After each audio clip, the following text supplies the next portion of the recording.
Hello friends, today we are going to make an origami India fan. Let us start. Materials: 3 origami clippers, 2 normal sheets, fevicol and scissors. First take a green color paper and make it like a spring.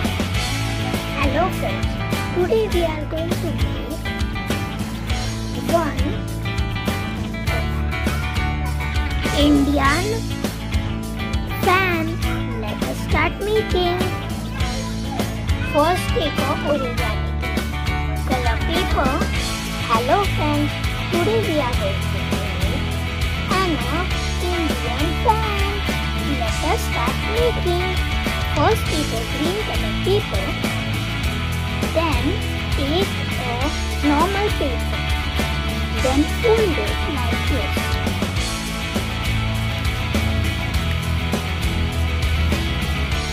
Till the end. Then glue it.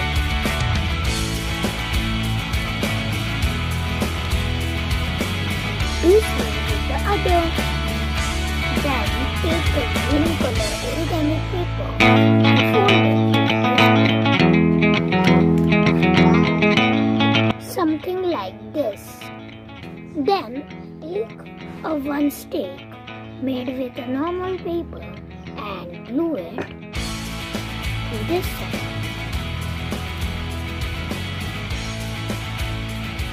Do same with the other side. Something like this. It will look something like this. Then fold it something like this. After this, do same with the 2 other papers. It will look something like this. Then glue them. After drying them, it will look something like this. Take a blue color circle. Then glue it. Then stick on the middle of our flag fan. And our flag is ready. Bye friends. See you in the next video.